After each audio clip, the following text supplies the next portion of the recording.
आज की वीडियो में हम पढ़ेंगे रामधारी सिंह दिनकर जी की कविता राज ऋषि अभिनंदन।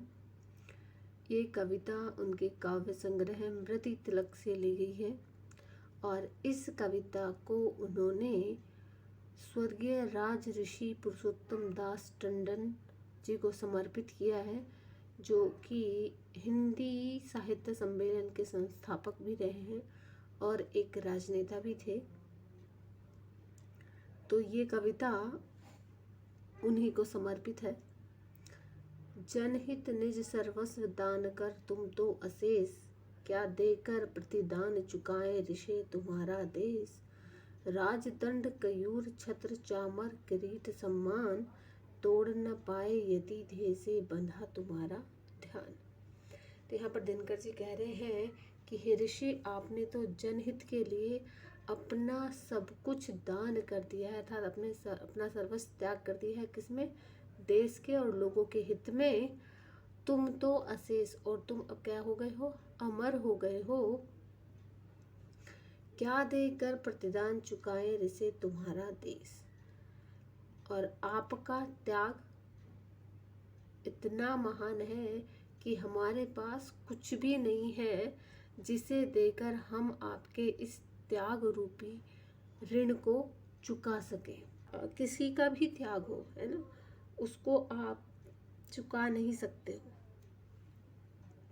आगे वो कहते हैं राजदंड कयूर छत्र चामर किरीट सम्मान, है ना। राजदंड, कयूर, छत्र, चामर, किरीट, मुकुट या कोई भी सम्मान, इस तरह के कोई भी राजसी सम्मान, है ना, जो एक राजा के को सुशोभित किए जाते हैं, तो इनमें से कोई भी चीज़ ऐसी नहीं है जिससे मैं आपको सम्मानित करके आपके उस त्याग को के ऋण को मैं चुका सकूं। तोड़ न पाए यति ध्येय से बंधा तुम्हारा ध्यान। और अगर ये सब चीज़ मैं आपको समर्पित भी कर दूं तो ये आपके लिए क्या है? बेकार है। और कैसे बेकार है? तोड़ न पाए यति ध्येय से बंधा तुम्हारा ध्यान। ये सब चीज़ें आप क्या है? तोड़ न पाए यति। यति माने सन्यासी। तो आप तो क्या है? सन्यासी हैं। तो और एक सन्यासी के लिए उसका सबसे बड़ा कर्तव्य क्या होता है? उसकी साधना। उसकी साधना से बढ़कर उसके लिए कुछ भी नहीं होता है। तो कहते हैं कि ये सब सम्मान देकर भी हे सन्यासी, मैं आपके साधना रूपी बंधन को तोड़ नहीं सकता हूँ। अर्थात हम कितना भी कुछ भी कर लें, लेकिन आपके त्याग के सामने वह सब तुच्छ है। आगे चलते हैं। ऐश्वर्यों के मोह कुंज में भी न धीरता डोली, तुमने तो की ग्रहण देवता केवल अक्षत रोली। जय कामना जय वृत्तचारी, मधुकर चंपक वन के। जय हो अभिनव भरत भव्य भारत के राजभवन के। आगे कहते हैं कि ऐश्वर्य के मोह कुंज में भी न धीरता डोली। कहते हैं कि आप ऐश्वर्यों से, है ना, इस संसार के जो भोग विलास हैं उन सब से आपका घिरा हुआ सब आपका जीवन था। सारे वैभव आपके जीवन में थे क्योंकि आप एक नेता थे। तो एक नेता होने के कारण जितने भी वैभव हैं, उनके जितने भी सुख सुविधाएं उन्हें मिलती हैं, वो सब आपके पास थी। लेकिन उन सुख सुविधाओं के मोह जाल में भी न धीरता डोली। आपने अपने धैर्य को नहीं खोया है। तुमने तो की ग्रहण देवता केवल अक्षत रोली। और तुमने तो सिर्फ देवताओं के समान अक्षत और रोली को ही ग्रहण किया है। अर्थात आपने अपने कर्तव्य और साधना को ही महत्व दिया है। जय कामना जय व्रतधारी, मधुकर चंपक वन के। आप तो क्या हो? जय कामना जय, है ना। आप कामना पर, आप जो मन में ठान लेते हो, आपकी जो कामना है, आप जो चाहते हो, आप अपने उस कामना को पूर्ण करके ही मानते हो, है ना। कामना पर विजय प्राप्त करने वाले हो, अर्थात जो संकल्प, जो एक बार दृढ़ निश्चय आप कर लेते हो किसी कार्य को करने का, तो आप उस पर विजय प्राप्त करके ही रहते हो। व्रतचारी मधुकर चंपक वन के, है ना, और आप अपने कर्तव्यों को पूरा करने वाले हैं। मधुकर, आप क्या है, मधुकर, मधुकर भंवरे को बोला गया है यहाँ पर। आप चंपक वन के मधुकर हैं, है ना। चंपक वन के अंदर बहुत सारे अलग अलग तरह के फूल हैं, लेकिन फिर भी आप क्या है, भंवरे की तरह किसी एक फूल पर आसक्त नहीं होते हैं।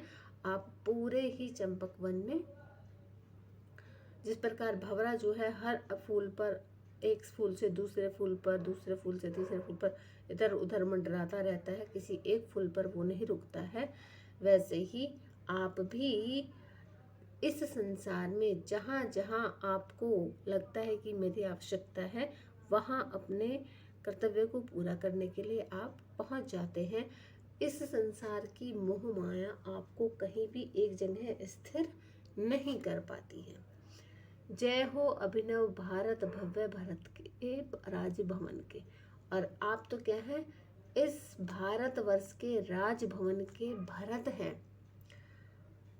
जिस प्रकार भरत ने राज्य का लालच न करते हुए सिर्फ अपने क्या किया था, अयोध्या की जो जनता थी उनके हित में ही वो कार्य करते रहे 14 वर्ष तक, जब तक कि राम वापस नहीं आ गए, है ना। तो वैसे ही आपने भी इस संसार में, इस भारतवर्ष में रहकर अपने लोगों के हित के बारे में ही सोचा है और उसके बारे में ही आपने अपना जीवन समर्पित किया है, और वही आपका कर्तव्य था। गत की तिमिरा छन्न गुफा में शिखा सजाने वाले, जय जीवित उज्ज्वल अतीत की ध्वजा उठाने वाले, ऋषि मरेगा कभी न भारतवर्ष तुम्हारे मन का, अब तो वह बन रहा ध्येय जग भर के अन्वेषण का, है ना। और आगे कहते कि हे ऋषि, आप ही वो व्यक्ति हैं जिन्होंने गत माने अतीत, हमारा जो अतीत था उसकी तिमिरा छन्न गुफा में, है ना, तो अतीत की अंधकार से भरी हुई गुफा में शिखा सजाने वाले, ज्योत जलाने वाले, प्रकाश करने वाले आप ही हैं। अर्थात गुलाम रहकर इस देश की जनता जो है वो क्या हो गई थी, अपने अतीत को भूल गई थी, है ना। हमारा देश कभी सोने की चिड़िया कहलाता था, तो अपने उस अतीत को अंग्रेजों की गुलामी के बीच लोग भूल गए थे। अपने कर्तव्यों, अपने अधिकारों के लिए लड़ना, बात करना, वो सब चीज़ें वो भूल गए थे। तो आप ही ने उन लोगों के अंदर वो प्रकाश जगाया है, उन्हें बताया कि हमारा अतीत क्या था। जय जीवित उज्जवल अतीत की ध्वजा उठाने वाले, है ना, और जीवित, उसे जीवित करने वाले हैं, अपने अतीत को लोगों के मन में जीवित करने वाले और उसकी ध्वजा को उठाने वाले, लहराने वाले आप ही हैं।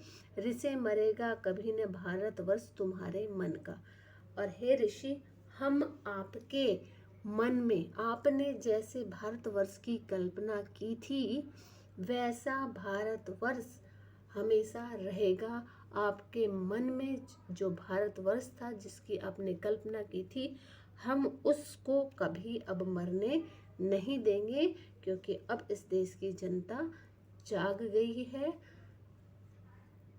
अब तो वह बन रहा ध्येय जग भर के अन्वेषण का, है ना। अभी तक तो क्या था कि एक आजाद भारत की कल्पना अभी तक आपकी थी, है ना। एक सभ्यता, संस्कृति, संस्कार से भरा हुआ देश, ये कल्पना अभी तक आपकी थी। लेकिन अब क्या है, अब तो वह बन गया ध्येय जग भर के अन्वेषण था। अब तो वो भारतवर्ष के हर एक लोगों के का जो है वो उद्देश्य बन गया है। टूट रही प्रत्यय स्वरूप अपना धुंधला जाता है, मंद मंद मुदित सरोज का मुख खुलता जाता है, मंद मंद उठ रही हमारी ध्वजा धर्म की बल्कि, विभा नर्मदा कावेरी की प्रभा जह नुजा जल की। टूट रही परतें स्वरूप अपना धुलता जाता है ना। तो गुलामी की, है ना, व्यवस्था की जो परतें लोगों के मन में जम गई थी, वो अब क्या है, धीरे धीरे हटने लगी हैं और हमारा जो वास्तविक रूप है वो अब सामने आने लगा है। मंद मंद मुदित सरोज का मुख खुलता जाता है। जिस प्रकार कमल का जो फूल होता है वो धीरे धीरे खुलता है और फिर क्या है, अपने सौंदर्य से सबको आकर्षित करने लगता है, तो इसी प्रकार धीरे धीरे धीरे हमारा देश भी कमल के फूल की तरह खिलने लग रहा है।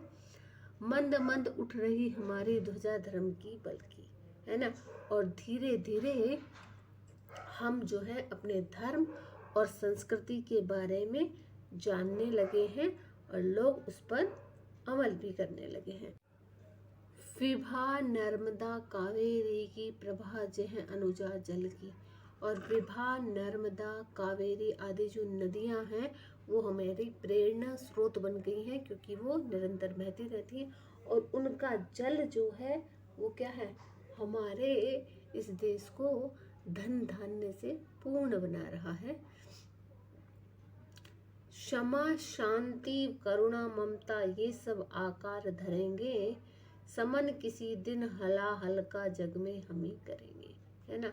और इस संसार में जितने भी अत्याचार हो रहे हैं, जितने भी लोगों का शोषण किया जा रहा है, इनका समन, इनको हम एक दिन हम ही लोग इनको कम करेंगे और इसको कम करके क्षमा शांति करुणा और ममता, इन सबको हम क्या करेंगे, लोगों के मन में ये सब चीज़ों को हम उत्पन्न कर देंगे। संस्कृति से संतृप्त यहाँ विज्ञान मुक्त दब होगा, है ना। और हमारा जो देश है वो क्या होगा, संस्कृति से, हमारे संस्कारों से भरा हुआ होगा और विज्ञान मुक्त दब होगा। लेकिन आज का जो विज्ञान है, विनाशकारी जो विज्ञान है, इससे हमारा देश मुक्त होगा। हुआ नहीं जो कहीं और भारत में ही संभव होगा। और इस देश में, इस विश्व में ऐसा कहीं भी नहीं हुआ है। और ये सब की शुरुआत कहाँ से, भारत देश से ही होगी। एक हाथ में कमल, एक में धर्म दीप विज्ञान। एक हाथ में कमल होगा अर्थात सुख और समृद्धि होगी, और एक में धर्म दीप्त विज्ञान, है ना। एक में विज्ञान होगा लेकिन जो धर्म के लिए कार्य करेगा, एक ऐसा विज्ञान होगा। लेकर उठने वाला है धरती पर यह हिंदुस्तान। और ऐसा विचार, ऐसे